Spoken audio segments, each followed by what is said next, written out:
Hey, what's up guys? Welcome to another video. So in this video, I'll be showing you how to replace the outer tie rods. So I'm gonna take out the wheel, then we're gonna begin. So we're gonna repeat the same thing. Remove the cotter pin, undo it, try to make it straight as possible.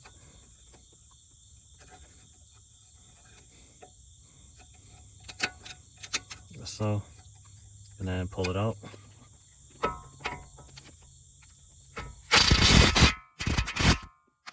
wash it too. I went to AutoZone and got this little, well it's not little, tie rod separator. I'm gonna try that. Now, this is what it looked like. So if you plan on using this, just note, if you're reusing a tie rod, these will destroy the little rubber cover right here. So you'll end up having to buy another one. So don't use this unless you plan on replacing it. And I got my brand new one here. Part number D8520JA00A. So it's a new tie rod. It comes with a new cotter pin, new nut. Oh, that's surprising. It's not a castle nut. And I got a washer.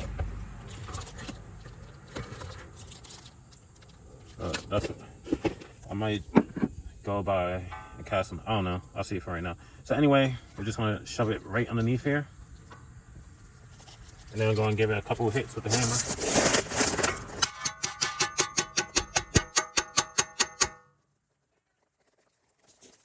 Let me move the camera so I'm not hitting it. That should be a good distance.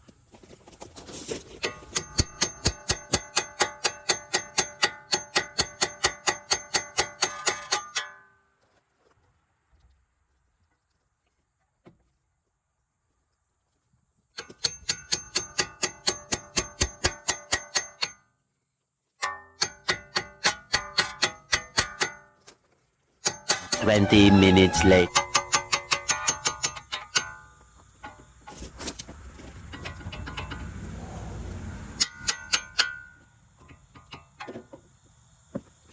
Alright, so I finally got it up.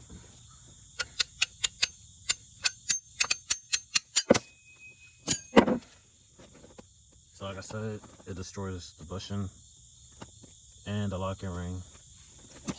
So it did scar up this part a little bit. But like I said, I'm not reusing this, so I didn't care how this came out as long as I could get it out so I could install the new one. So this is the new one. And by visual inspection, this ain't a OEM out of tie rod. One giveaway, this is a little bit thicker. This looked like it was black originally. And you can see the new OEM one is not black at all. These two surfaces is different. This is completely metal. And the OEM has K19 with a little raised bumper here. You got the R, even the R is different. R is thicker on this. In the front, this looked like it was a short little rubber boot right here. And on the OEM one, it's longer. And then also this part is thicker than OEM. So I'm assuming this was some cheap aftermarket, which I'm surprised because this car only has 147,000 miles. But anyway, we know this ain't OEM, but it doesn't matter now. That's gonna throw it to the garbage. And then we're gonna start installing this. All right, so we're gonna start turning this to get it into place. I'm no alignment expert, but I'm gonna try to get it as close to being aligned. And I'm gonna take this to a professional so they could align it properly. So I'm gonna kind of turn the wheel to kind of get an idea of how this looks. Try to get this visually straight as possible with the body to where I think it's aligned. And then I'm gonna schedule an appointment to have this properly aligned. I'm not only align the front, but also gonna be doing the alignment in the back as well. That way everything's 100%. So I'm gonna take a while. I'm just turning it to where I think it's supposed to align. So I gotta turn this some more.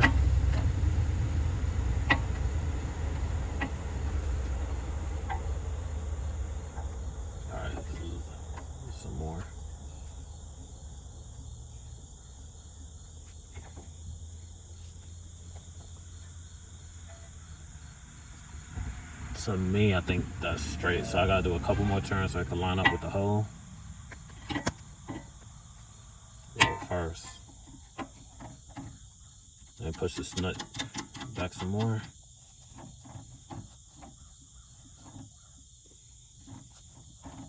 Like I said, I'm visually looking to how the rotor, everything is, trying to make this look straight, and then I'm trying to match this tie rod with where the hole's supposed to be. That's what I'm doing right now.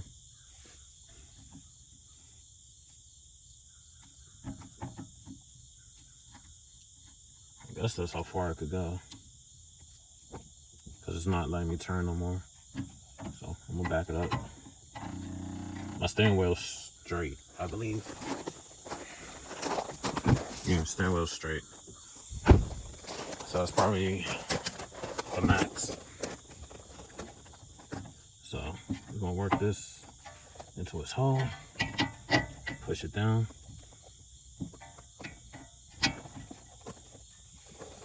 And then we're going to use the nut and everything that Nissan included, which is a little washer and a little nut.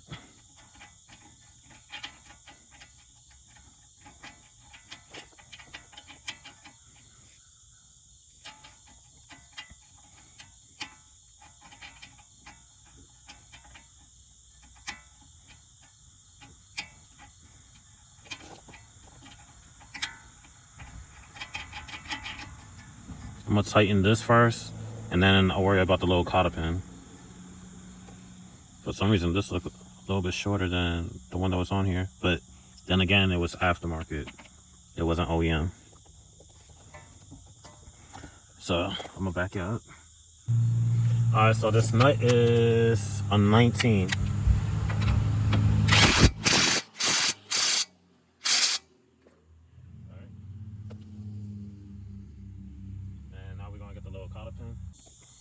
So what we're going to do now is feed the cotter pin through, and then I'm gonna get this, separate the end a little bit, and then you want to turn one direction, and then you want to bend the other one the opposite direction. So now I'm gonna get some needle nose pliers, and I'm gonna bend this one this way. If I'm obstructing the view, I apologize, but I'll show you what I'm doing in a second.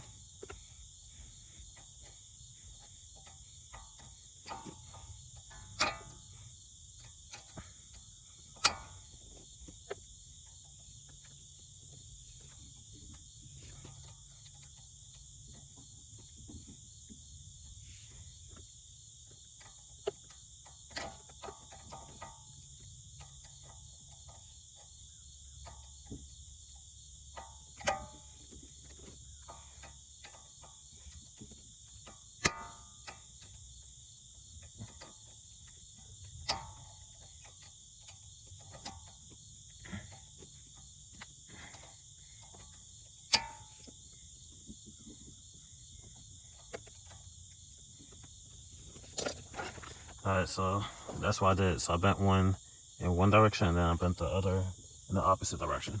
So now that that's in, we're going to get this, and then I'm going to get my adjustable wrench, and then we're going to tighten that, and then we're going to go to the driver's side.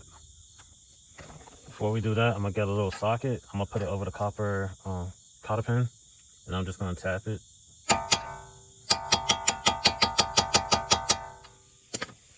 That's so now it's pressed up against the nut, so they can't undo itself, not even a little bit. So see how it was wiggling before, and no, it's not. So I feel a little bit better with that, and now we're gonna get to that part. All right, so I got my adjustable wrench. I'll make sure it's flush, it's snug. All right, got a little bit too tight, so we'll start hand tightening it. That's as far as I can turn, so I'm gonna just tap with a hammer.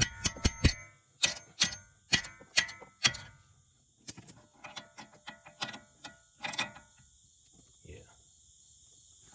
Alright, so that's good. Ain't turning. And you see it moving a little because the whole, as you can see, this whole thing's moving. It's not the actual nut that's turning. Just for those of y'all that don't know and be like, oh, the nuts loose and stuff. No, it's not. It's just turning. This whole thing's turning as one unit now. But this is tight. I tightened that with the hammer. So this side is fully assembled. I'm gonna throw all this away. There's nothing left. What's this? Oh, this is the warranty card for the MagnaFlow catalytic converters. I didn't realize I still had it. So anyway, I'm gonna put the wheel back on, let this side down, and then we're gonna go to the driver's side. All right, so for the driver's side, part number is D8640JA00A. And yeah, same thing with this, very similar. But for some reason, this side looks a little bit more OEM than what the passenger side looked like. Height is pretty much spot on.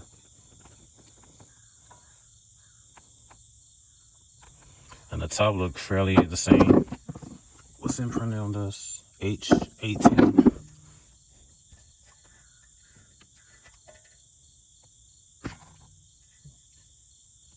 Probably this marking faded, but even the ring on the top is the same. So this one looks like it possible. Yeah, even the indentation of the L is exactly the same. So this side is still OEM. So I'm not sure what happened with the passenger side. Passenger side was a different brand. It wasn't OEM. So this one looks OEM. So from visual inspection, the passenger side, we know 100% sure that wasn't OEM. But this, the height and everything, even this little ring at the top, matches the OEM. So this could be the original tie rod on the driver's side. So we're gonna turn this. Remember well, it doesn't, you can still turn it when it's stabilizer bar links connected. I'm gonna turn this enough to where I could get this under there, beat it with a hammer, and get it out. So I'm gonna set you down. So we're gonna repeat the same thing. Remove the cotter pin, undo it, try to make it straight as possible.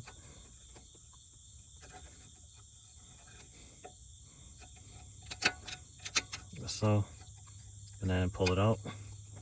Yeah, even the nut's the same. That's the OEM. So just a whole bunch of, this is OEM. Everything's the same to what the new one is. And this dry rotted real bad.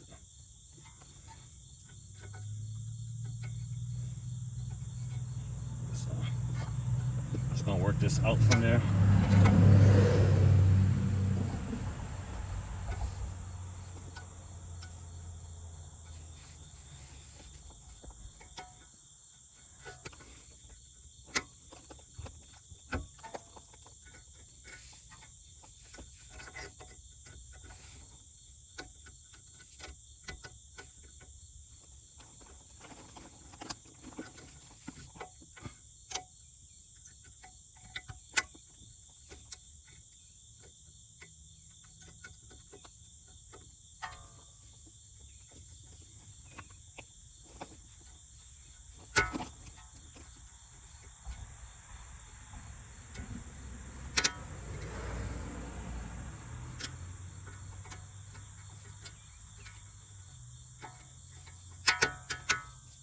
Alright, cotter pins out. And this, oh, wrong size. Yeah, it's the same size, 19. So we're gonna take this out. Oh, I gotta move the ramp.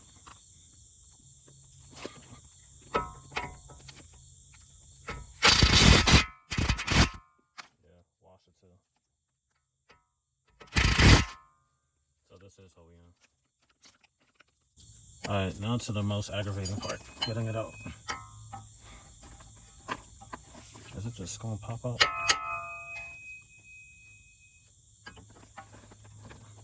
Turn this a little bit more. Now, stop pounding the hell out of it.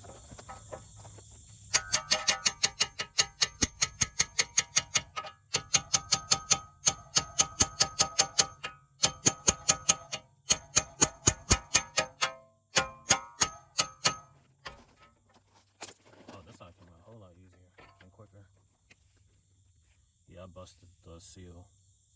Passenger side was already busted, but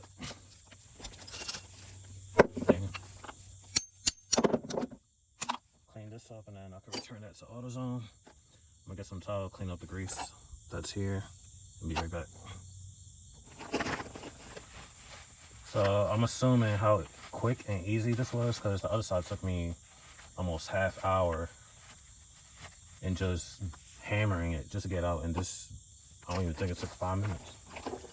So clean this off, return to AutoZone, get my little $16 back. It wasn't 100% clean when I got it, but I'm still gonna clean off everything for the next person to use. So my experience, I learned from doing the auto tie rods, if it's aftermarket like that passenger side was, it's a whole lot harder to get out. This is the original and it came out fairly easy compared to the aftermarket one. So now that this is all nice and cleaned up, we are going to get our new one, and we're just going to pretty much do the same procedure that we did on passenger side. So I'm going to turn.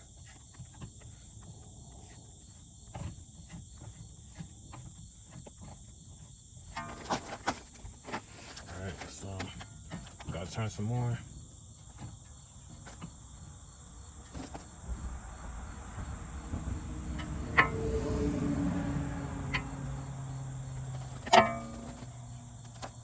Turn some more. It's not straight enough to me. It's not good enough where it's sitting at. So a couple more turns.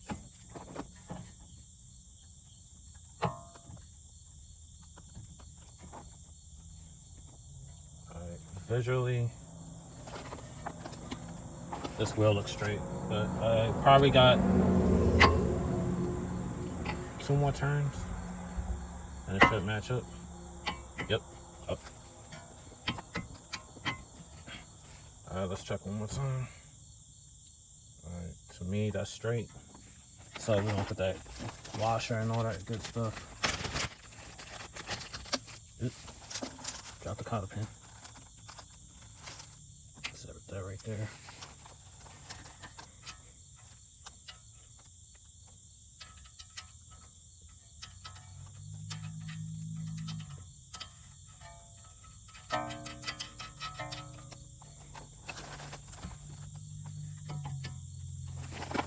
I think that was that's the size for the lug nut.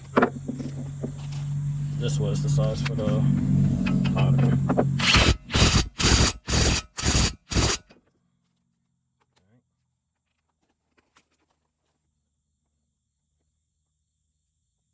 this cotter pin through. Use this to separate it. Where's my needle nose?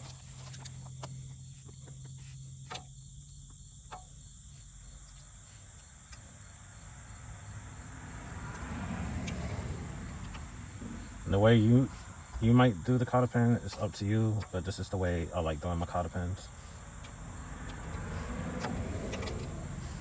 As long as I get the job done, it don't matter. Do it the way you feel comfortable.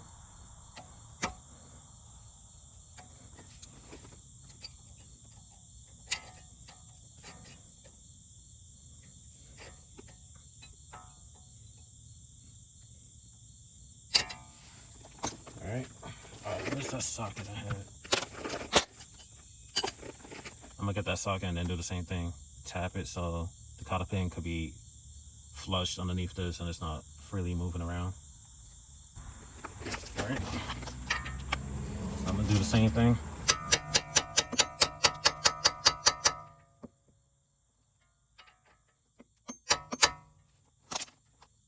Alright, that's good.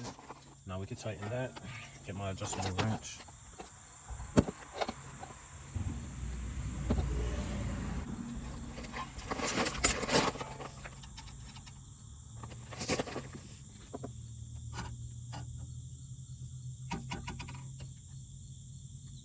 I forgot to move this out the way. I'm gonna just undo this and then tighten it instead of undoing the tie rod again. So it's no biggie. I wasn't paying attention to that. I'm gonna do that off camera because, yeah, I get the point. That was my mistake for not paying attention to where this was when I was putting the tie rod in.